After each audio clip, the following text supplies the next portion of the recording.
It is a really great honor for me to be here today, and I want to thank Lou for inviting me, and just shows, you know, what a couple of bucks can do. My wife wanted to come to this today. My wife is essentially a musician. She wanted to. Can everybody hear me, by the way? Is this thing on? You know. She wanted to be here today, and she impulsively said, "I'm going to this," and we got the ticket and everything, and she realized she had too much work to do. And she just had taken 2 weeks off to go to South Carolina to help out my daughter-in-law, who just had a baby, and the baby was very ill. The baby's fine now, thankfully. So she realized she just spoke too soon, but she definitely told me she wants to come next year. But anyway, I think because she backed out, we're entitled to make a couple of jokes at her expense. These are true stories, though. I sent away for the Von Mises T-shirt with Karl Menger's picture on it. And the first time I wore it, she was walking by and she kind of just caught the picture and the name in the corner of her eye and didn't pay any attention to it. But later on she says, "I can't imagine you wearing a T-shirt glorifying Joseph Mengele." After 35 years, you just don't get to know a person very well, do you?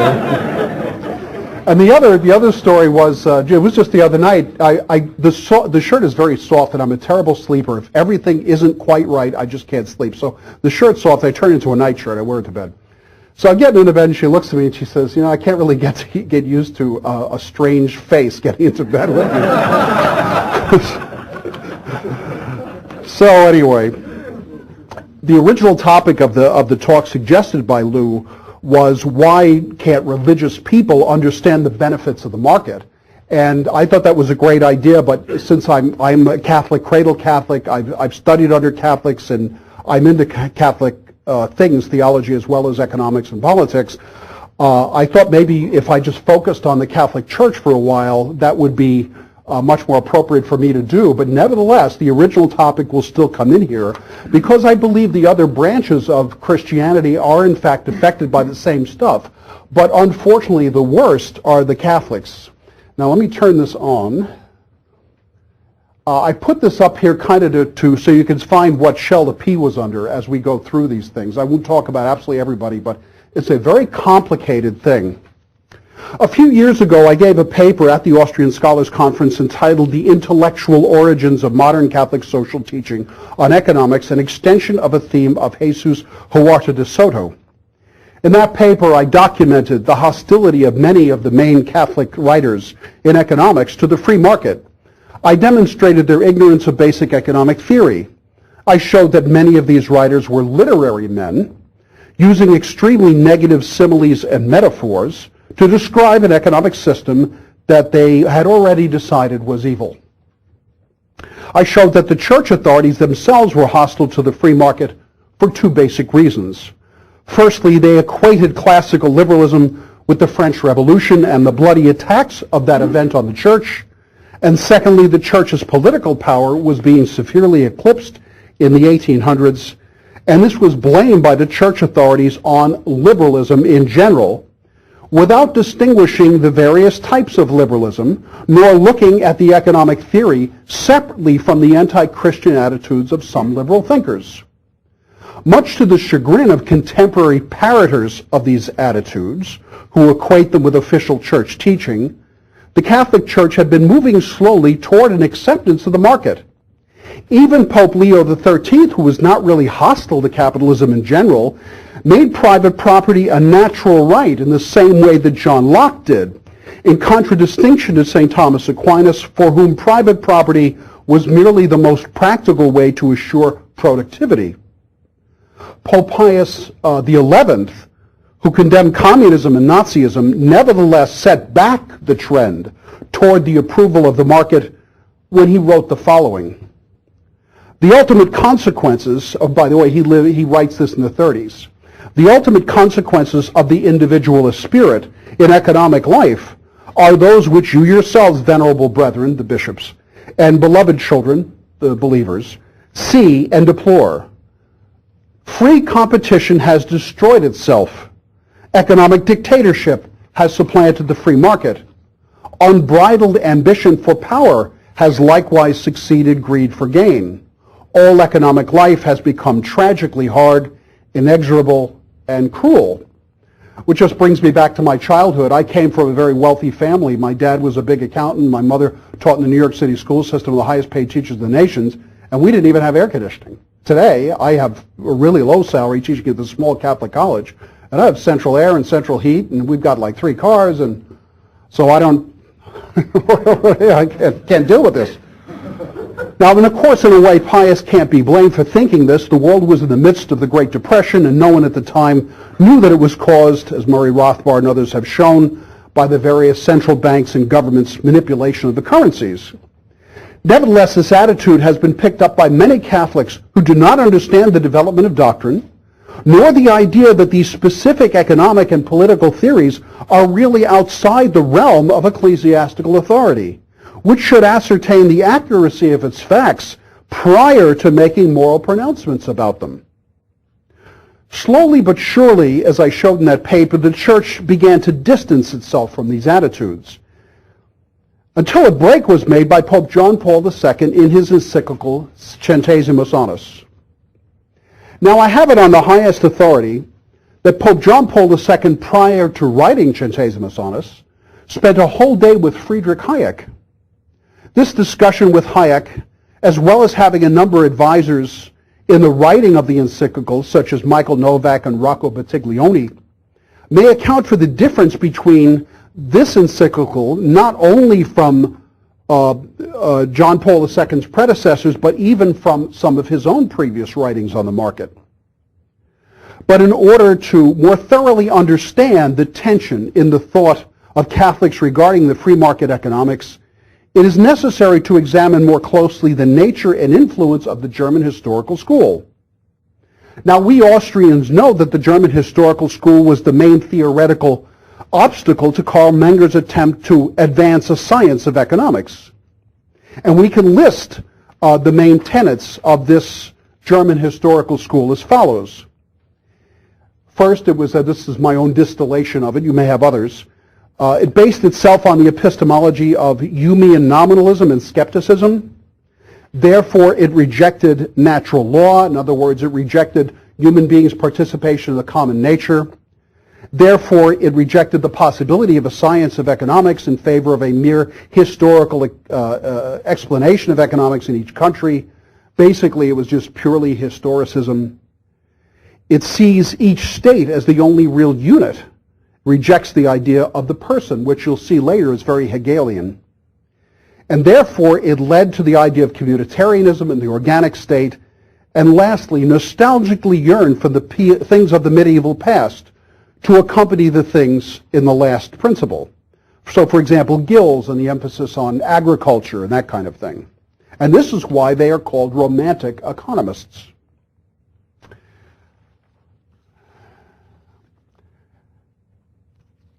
Now, many of those principles of the German historical school contradict the time-honored Catholic approaches to life. The key here is that the Catholic thinkers most influential in earlier economic thought and church teachings were adherents of this same German historical school, such that Catholic hostility to the free market is neither based on theological grounds nor on a science of economics, but merely on an adaptation of this German historical school's approach. Now, the question we've asked, and I don't think others have really asked this, I haven't read everything that's ever been written, but we need to ask where the German historical school came from. We know that it was there. We know they thought like this. It was encouraged by the Kaiser and everything else. Where did it come from? What is the source of all this misguided thinking that is not dead, but it is still with us in many circles? Its origins can be traced back as far as Jean-Jacques Rousseau, who was known to be both a reactionary and a romantic. Rousseau was a reactionary because he saw all of modern society as evil. First, private property, and then the division of labor coming from private property created work, and therefore inequality. And here's a fairly lengthy quote which distills what he thought. He says, property was introduced, work became necessary, and the vast forests were changed into growing fields that bid to be watered with the sweat of men, where one could soon see slavery and misery germinating, ripening along with the crops. Oops. Now this development destroyed the pristine primitive life that he referred to as the life of the noble savage. Continuing Rousseau, as long as men were satisfied with their rustic cabins, as long as they confined themselves to sewing together with thorns or fish bones the pelts that they used as clothing to adorn themselves with plumes and shells, to painting their bodies with various colors, as long as they applied themselves to tasks that took no more than one person to perform them, as long as the arts did not require the combined efforts of several hands, their lives were free, healthy, happy, and good for as long as their nature would allow, and they continued to enjoy the fruits of an independent commerce among themselves. Now this view was substantially different from the contemporary mainstream views. Despite the fact that Diderot's Encyclopedia contained an essay by Rousseau on political economy, where he expressed much of the same views quoted above, it contained many articles and plates extolling technological advances. Many Catholic thinkers of the 19th through the 21st century see Rousseau as indirectly the father of the French Revolution, which these thinkers despise. They also lump together the capitalism with the mentality that led to that revolution. But there is inherent contradiction here. If Rousseau was the father of the French Revolution, and the French Revolution gave impetus to the free market system, how can one reconcile Rousseau's anti-capitalism with the allegedly pro-capitalist French Revolution? Well, it just can't be done. The truth lies in the problem of Romanticism, which from Rousseau onward would plague the continent. In the diagram, I start with German Romanticism, but they got that from France. That came in from France big time. Essentially, Romanticism can be described as a cult of the past. In the case of continental Europe, a hearkening back to the Ancien regime and its supposedly idyllic life, contrasted with the era of the Revolution onward with its alleged destruction of that life. In this sense, Romanticism is a reaction to the Enlightenment and to the French Revolution in general, without discriminating among any benefits which have flowed from this period of history. One can see why Romanticism would have a great effect on politics and economics, and cannot be considered a purely literary outlook as some tend to do. Nor was this all. Romantics, for example, de Maistre and Bonald, and to some extent Edmund Burke, rejected the idea that there was a universal reason which applied to everyone, in favor of the uniqueness of each nation and culture. This was really a rejection of natural law, and hence of a universal science of economics.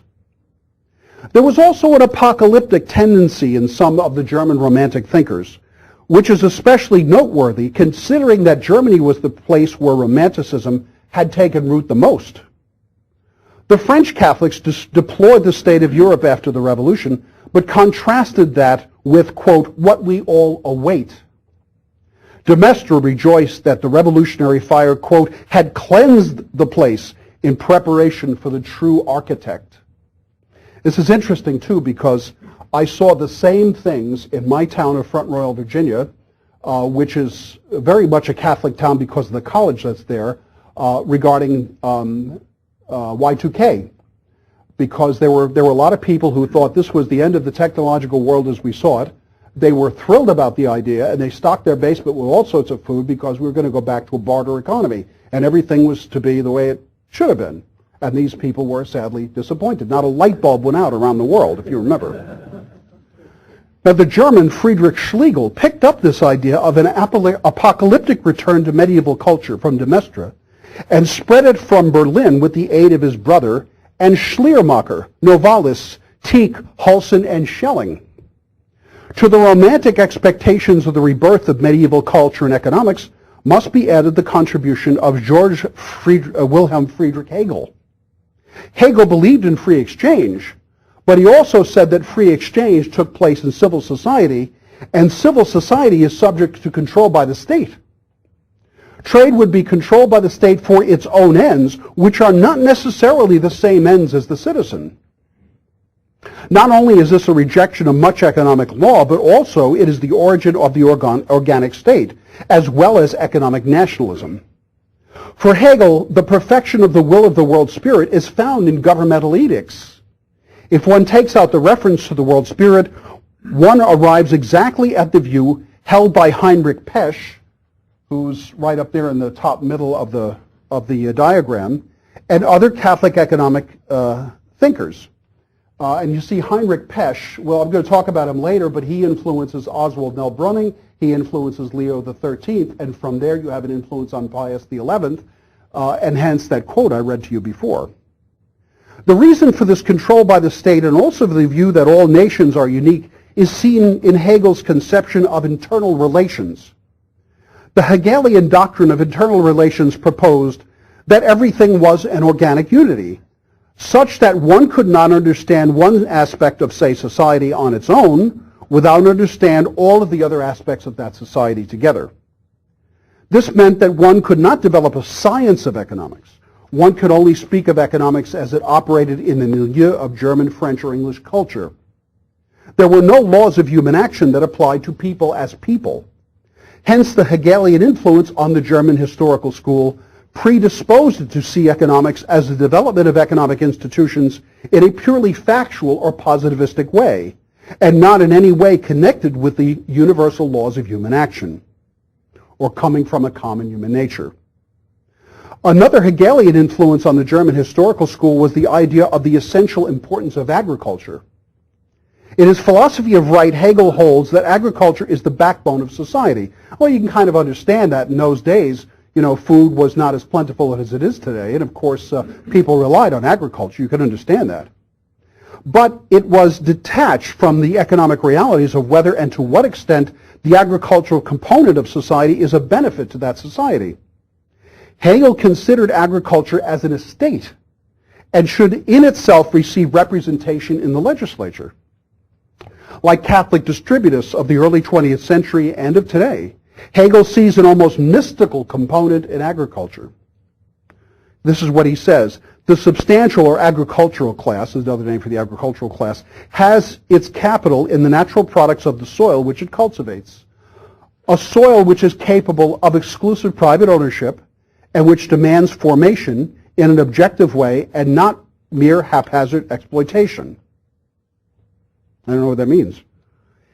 In other words, if Hegel ever worked for a living, you find out that the people who own the companies he would have worked for don't exploit things in a haphazard way either, because you won't be able to produce anything. Well, you can't make computer chips out of chocolate, for example, as much as I would like to see that.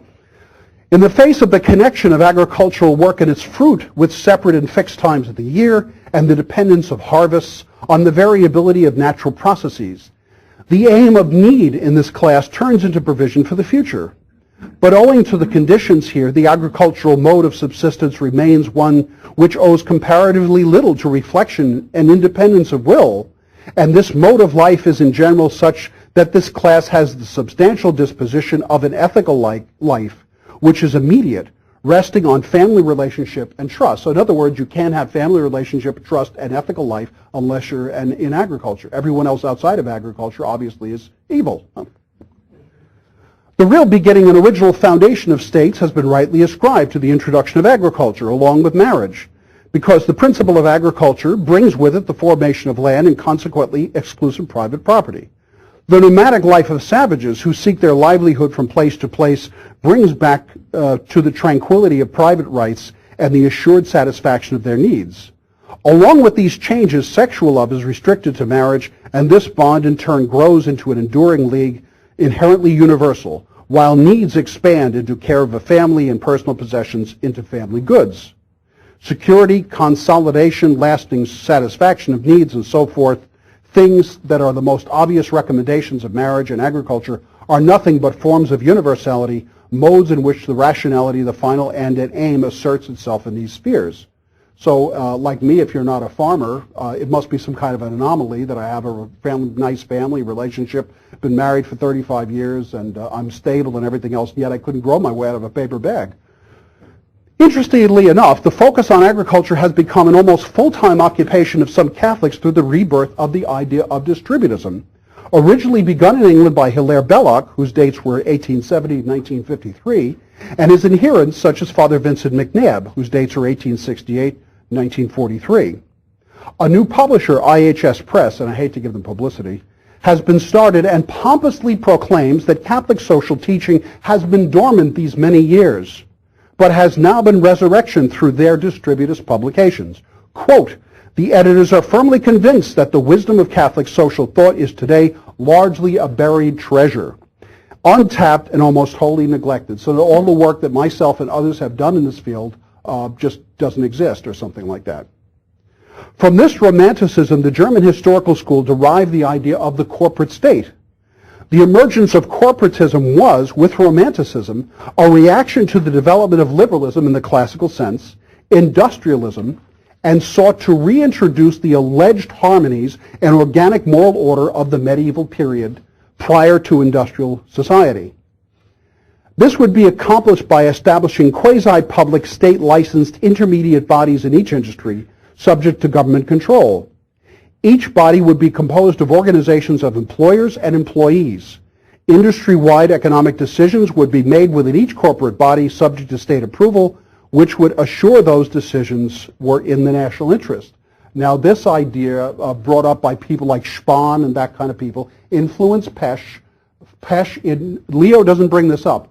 Pesch influenced Nell Brüning, and Pius XI has that same plan in Quadragesimo Anno. That's his plan. At the time, it was called Mussolini economics for good reasons. And the interesting thing is, after that encyclical, the official church dropped it like a hot potato. But a lot of these people in the church today are still continuing the idea that this is really going to work and it's a reasonable thing.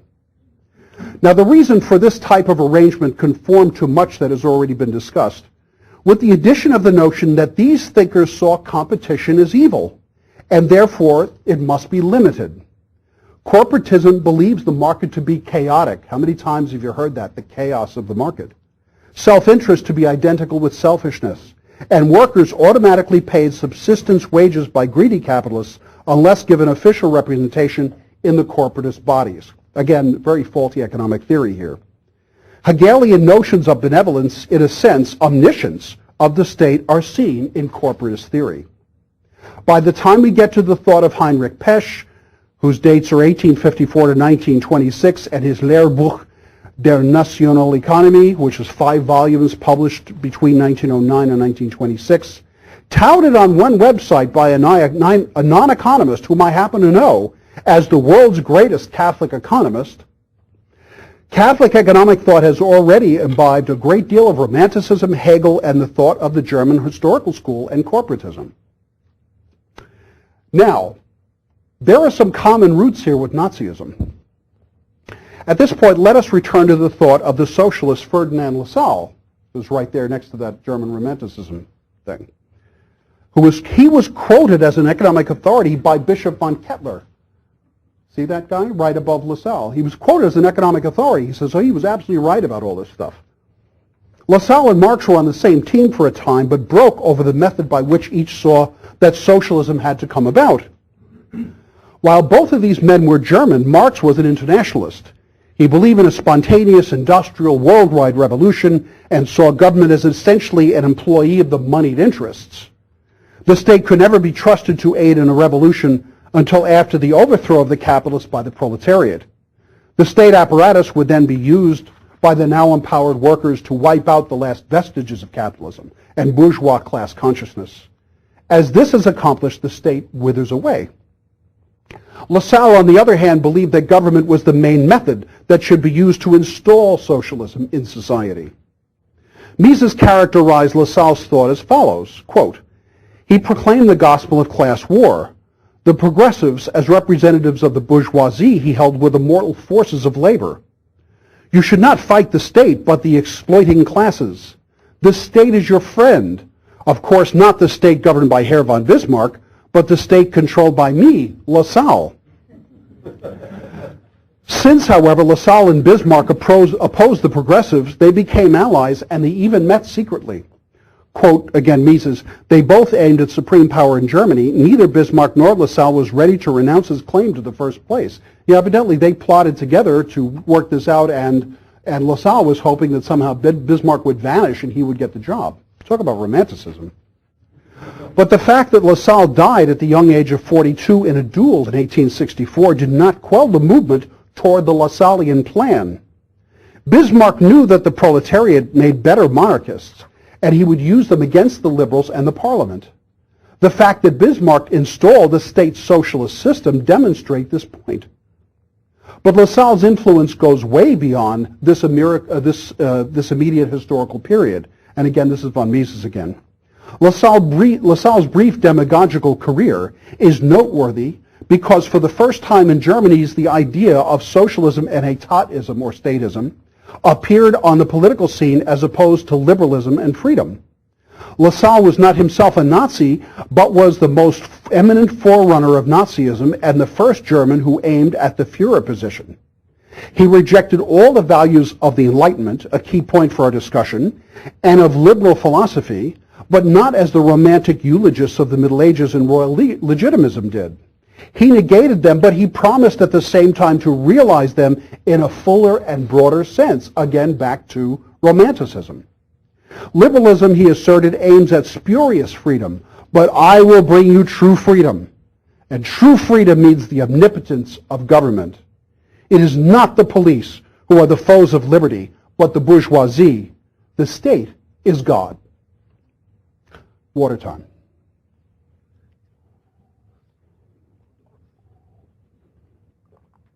Now this begs the question, who was more dangerous in the long run, Marx or Lassalle?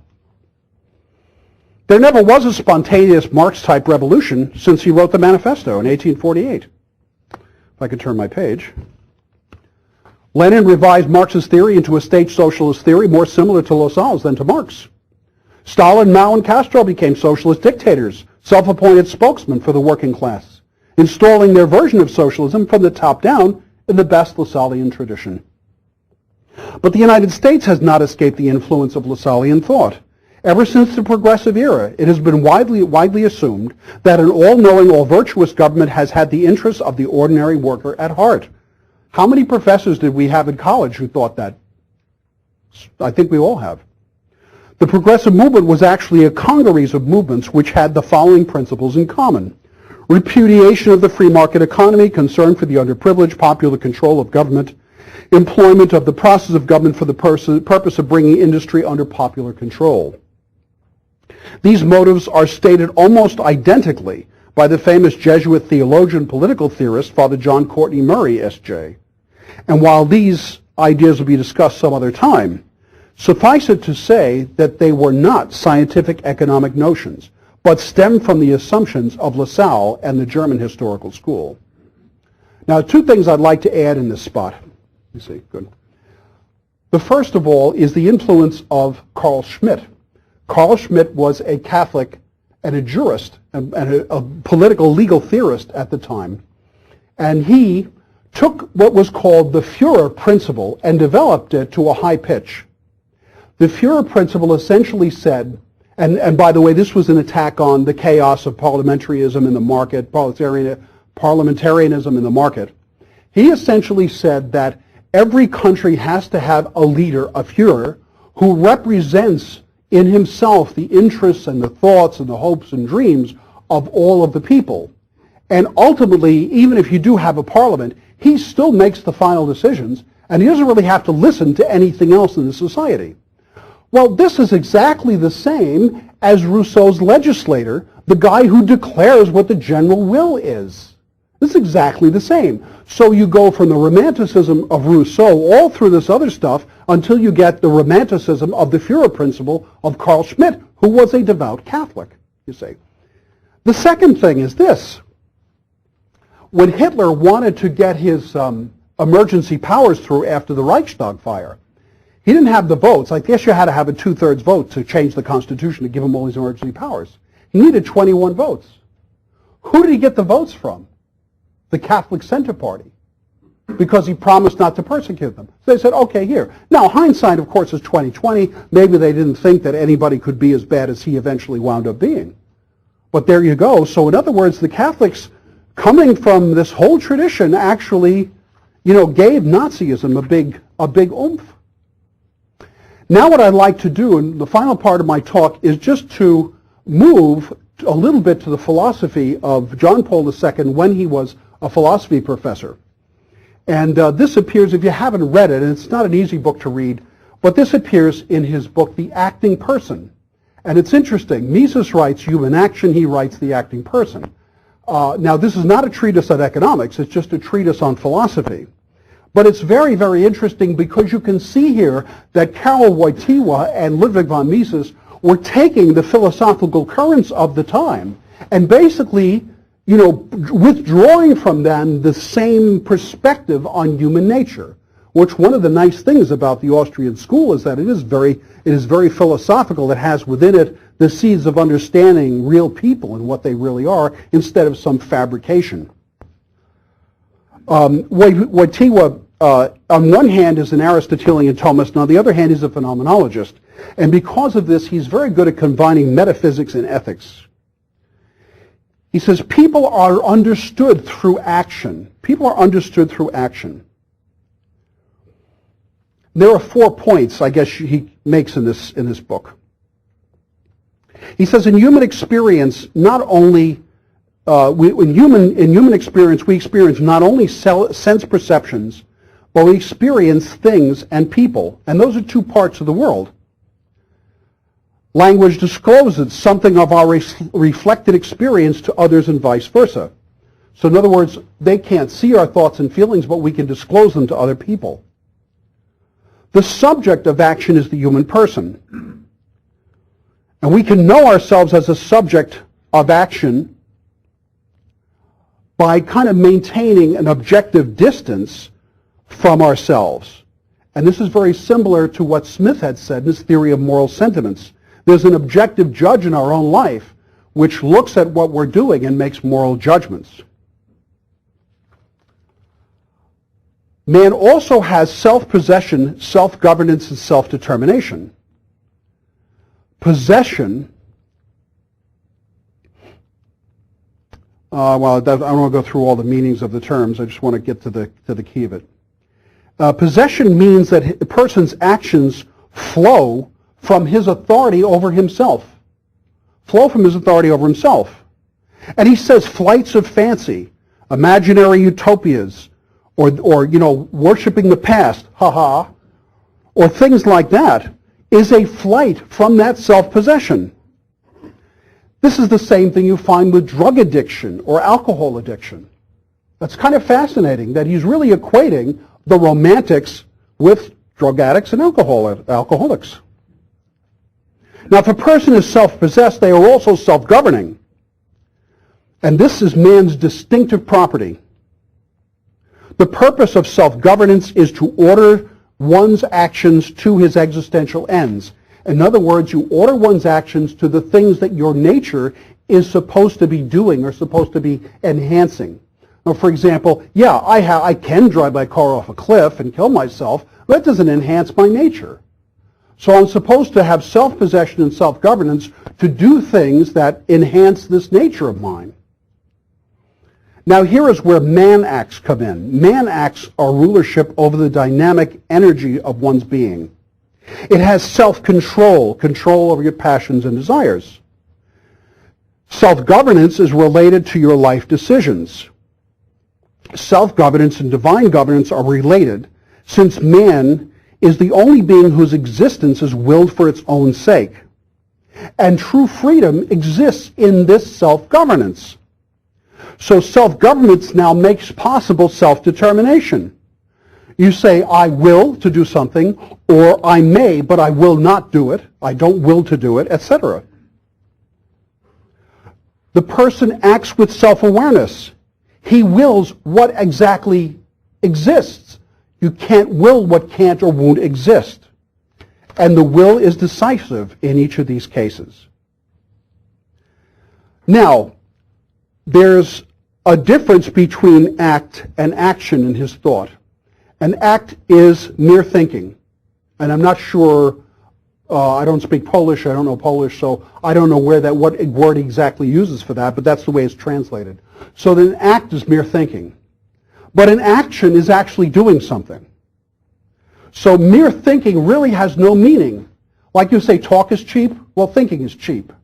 So you can think about doing something, but that doesn't show anything about yourself. It's actually going out and executing the thought, which shows something about yourself.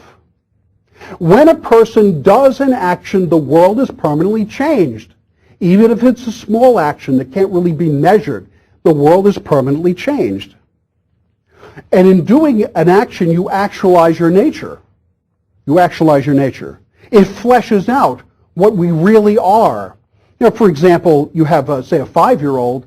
Well, you might want the 5-year-old to be, you know, a big industrial tycoon or a monk or a pool hustler or whatever, but he's the one that has to make the decisions through life. And eventually, when you get to be my age, you can't really change that. I can't go back and say, you know, I want to be a professional football player. I die in about 2 minutes on the field, so that'll be the end of it. I can't do that anymore. But the path I've taken, I've made myself, if you will. I have the responsibility of creating myself by this. All right, I don't want to go on too much with this. But anyway, the whole point of this thing is that John Paul II, Karol Wojtyła, pushes the idea of responsibility, creativity of mankind, right? Which is very similar to what the Austrians believe about men. If we didn't think this was true, we wouldn't support the free market. We'd say, no, people have to have somebody else to tell them what to do, somebody of kind of a higher level or whatever. Now, this flies in the face of all this, because none of the people on this board, on this little diagram here, believed in any of this. They believed men couldn't be trusted to do the right thing. They didn't believe that men were co-creators with God, that they had that responsibility. And John Paul II says in one of his works, he says, none of the advances we have today, technological or anything else, is opposed to the biblical injunction to go and multiply and subdue the earth. That this is all part of what God has planned for human beings to do, to be the co-creators with him. Thank you very much.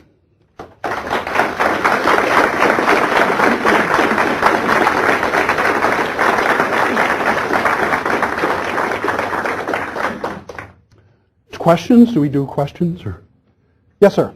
Can you give us a little bit more, give us a capsule summary of Pesch's thought, since the IHS people seem to have latched on to him as the great economist? Yeah. Pesch is interesting. Pesch understands industry. He understands that there needs to be trade between people and things like that. But after a certain point, after you and I are trading, there has to be a government policy to decide what's good for you to have, what's good for you to produce, and what's not good to produce. So in other words, the government itself has these ends which are accomplished over and above the ends of the individuals. So in other words, we see society and the market as sui generis, right? He doesn't. He sees the society and the market as generated from the top, and just we're allowed to do a little trading of ourselves to keep ourselves going and that kind of thing. So that is very much the essence of his thought. And if you didn't have the state guiding and telling everybody what to do, then there would be market chaos. It would be totally chaotic. People were producing all sorts of things, and for some reason we would produce what people didn't want to buy, and he had no concept of the sovereign consumers and that kind of thing at all. Let's see. He also accepted the wage fund doctrine and the getting old here. The iron law of wages. Yeah, the iron law of wages. Sure, from the classicals, but also from von Kettler, who pushed that like crazy. And von Kettler himself was the first one to bring up the social question. Von Kettler was a romantic. He was in the romantic a club with Gorez, who was a German romantic. And he was von Kettler. He was a higher level person in society. Never really saw a factory. Never worked in the factory. But when he became Bishop of Mainz, he saw all these workers, and he had never seen people look so down and out and everything like that. But of course, not realizing that life on the farm where they had come was even worse. So he said, all these poor people. What's the solution? The solution is this evil capitalism thing, because capitalism is keeping people at this level whereby they're paid only enough so they can have energy to come to work, and that's it, because the capitalist is so stingy. So therefore, they're evil. So coming from that, Pesch, the only way we're going to remedy this is from above. That help? Yeah, go ahead. Pesch seems to refer quite a bit to Schmaler. Yes. Schmaler, and he takes his side in the Totenstreit against Menger. Yes. And so on. Where I don't see Schmaler up there. Where would you? Well, I didn't put everybody in there. I just put some of them in there. Yeah. Well, I mean, you would put Schmaler coming out of the German Romantic School, right, and then just stick them in that box and then have another hour to Pesh. Yeah, and there were a lot of them. What happens when I was doing all this research, I said, geez, there are a lot of these people, so I only put a couple in for just interest and, yeah. I teach in a Jesuit school, Loyola, University of New Orleans. My understanding, correct me if I'm wrong and elaborate on this, is that the early Jesuits of the school of Salamanca were pretty much Crypto-Austrians, free enterprises. Absolutely. The modern Austrians are, the modern Jesuits are liberation theologians, which Yep. sort of combines the non-atheistic part of Marxism and Catholicism. Exactly right. How do you account for the hijacking of the Jesuit order by the moderns and turning what was free enterprise into liberation theology? That's an excellent case, and if I had another lecture to give, that would be another lecture I would go through. It would be really easy. I think, first of all, people are ignorant of the School of Salamanca. They're really ignorant of it, and their stuff has only come out in some circles, you know. So, of course, Rothbard writes about it, and Schumpeter writes about it, and Alessandro Chalfin wrote books on it and things like that.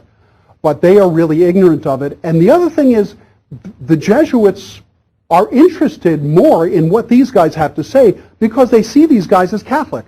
Like so many of the people I run into, you know, in my circles, this is the Catholic teaching. And the other stuff is just bupkis, and they don't know anything about the others. So, nice New York Yiddish phrase. You can tell where I'm from. But that's where that happens, and they just refuse to see through it. Even my own doctoral mentor, Father Canavan, who is more on our side than most of these other Jesuits, nevertheless, he thinks I'm gone over the deep end, you know, with this stuff. But that's because he doesn't understand it either. He can kind of be excused, he's 83 now, so I don't expect too many new things. Yes, sir? You mentioned John Paul II. Yes. That what you just think doesn't really tell anything about you. Right. Expressed in your actions. Right. I was wondering how that squares with the New Testament, which seems to say that what you think in your heart, or what you desire in your heart, is some of it. Desire to sin in your heart is just very effective sinning. Yeah. Well, first of all, I would say the acting person is a philosophical work, not a theological work. But I think let's take the case from Scripture, which specifically related to adultery. Right? I say to you, if you even think about adultery with a woman, you've committed the sin already. And of course, that's prohibited by the commandments. That's covetousness. So Christ also said that the bad things of a man don't come in from the outside. They come from him. They come out from him. So I think it's fairly true, but nevertheless, the doing of the thing is worse than the thinking about it. I think that's what he would probably say. So you're right. Sin-wise, if you think about, like if I think about robbing the bank, and I happen to trip and break my leg on the way there, and my machine gun goes down the drain, you know, and I go, oh, shucks, I didn't make it. I've still robbed the bank, essentially. But the actual doing of the rob the bank really, really fits in your persona now. I remember just recently, you know, my wife and I have been talking about some of these criminals you hear about and read about, et cetera, and how really evil and vicious they are, and they have no sympathy for their victims. I remember talking to one of my theology professors about it, and what she said is what happened was they started to make choices in their younger life which started them on a path, and then their hearts got hardened, and then that's kind of what they do for a living. Like, I'm a professor. I can't really do much else, you know? And I see that because we have a tendency to say, oh, they must be crazy. No, they're not crazy. They started doing this, and they got comfortable with it, and the tree bent in the wrong direction. That's just let me know not to go over. Yes, sir. I just pick up the point made by the gentleman from the Jesuit school. First of all, by the way, you should be aware that there are three things that even God doesn't know. One is the number of women's religious institutes. The second one is what a system in say isn't supposed to. The third is what a Jesuit is thinking. so now we can add why it is that they think what they think. But to take up the serious point, which is that I've just published a paper in Scholastic Economics, and I was tracing the events from about the 11th century to the 17th century, and it seems to me that over that 600, 500-year period, there's a clear development. They're struggling with what they take the injunctions of Scripture, particularly in regard to usury and other things. Sure. With the slow but developing economic situation and gradually coming to terms with it. But there's a clear move from the more restrictive to the less restrictive, from an anti-market, anti-business to a more friendly thing. Sure. There's a clear after the 17th century and during the 17th century, we have two cataclysmic events in Europe. One is the Reformation, and the second is the Enlightenment. As a result of that, you have a severe historical dislocation. Mm-hmm. Right? Yeah. After that, you then have the point that you were making, which is that when you come to the emergence of Romanticism, which is essentially anti-universal, right. It's localization and law, localization and custom, it's the Volksgeist, it's the spirit of the nation, and all of these things. It's the rejection of universalism and it's the implicit rejection of science. Right? Right? And it's in that environment that the now dislocated thought has to try and find root. And I would make the point here, and that's what you think about it, that it's only now, after almost 200 years, that we're finally in a position as Catholics to get back on track. Yes. Right? And pick Yes. up the Yes, and the fact that we had John Paul II kind of opening the door to this is very true. And so now, if this was the 1950s, I probably would have been burned at the stake. And in fact, someone that I know, and that Thomas Woods has debated, has said that he should be excommunicated. Yeah, because, he and I are like peas in a pod. We'd agree on everything, but this guy just holds on to this as this was coming right out of heaven, But yes, you're right, and it is moving in that direction. There are so many decent Catholics out. The Catholics that are involved in the Austrian Economics movement, and that this fellow who said he should be excommunicated can't understand. He can't understand it. He quotes Austrians completely out of context. He hasn't read them. He'll take a sentence, well, it's like you could do at St. Thomas. St. Thomas asks in the Summa, the question, does God exist? And the way the scholastics work, first you have objections, then you have the other side, and then he explains. Well, if you take the objections to be the thought of the person writing, you get confused. So St. Thomas says, it seems that God does not exist. Ha! St. Thomas was an atheist. And that's what he does. Takes one thing out of context and say, well, even the Austrians think this. It wasn't not true if you read the whole book. Anybody else? Yes, sir. Would you elaborate on the effect the publication of Canonical Animus has had? I think it's had a great influence on economics and Catholic economics, and in the church it's had influence. For example, the church has come out recently with a compendium of Catholic social teaching, and if you read through that, I got that and I said, oh gee, here we go. But they had soft pedal a lot of this other stuff. It's selections from previous encyclicals, and they left out some of the more horrendous stuff.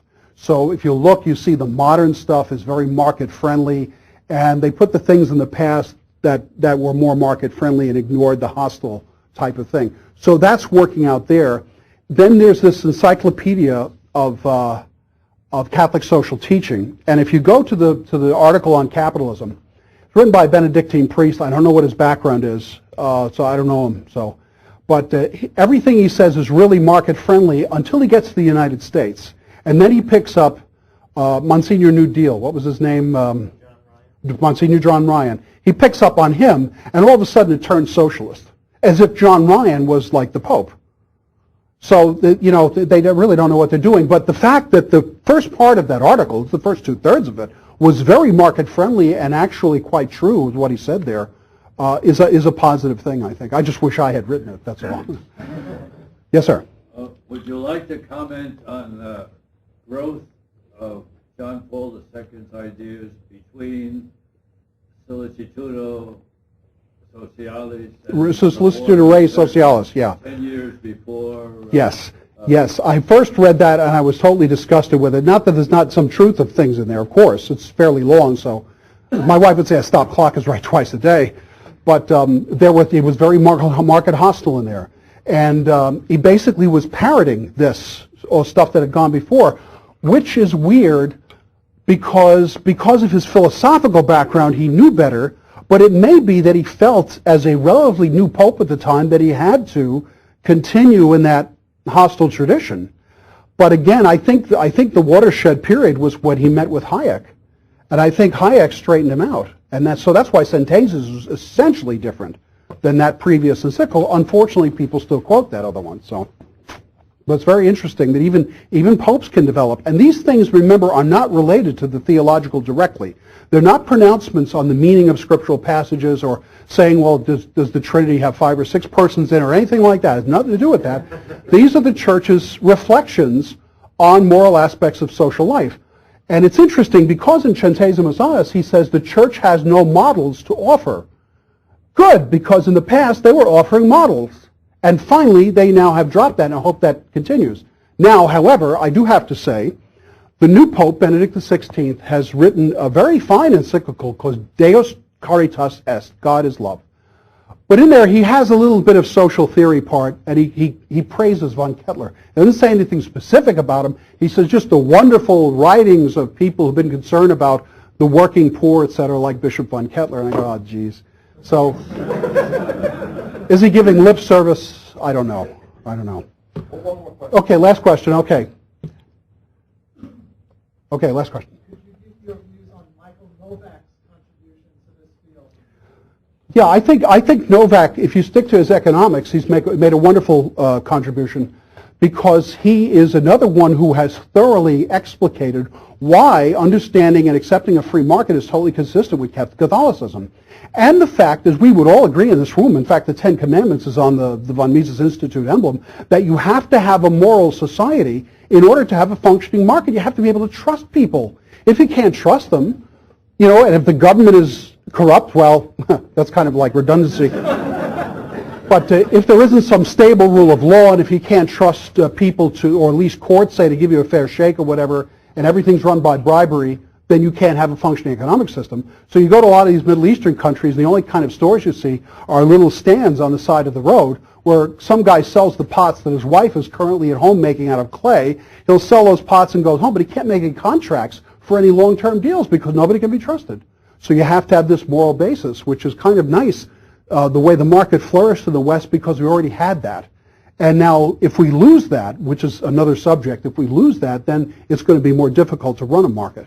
So, thank you so much. Thank you very much.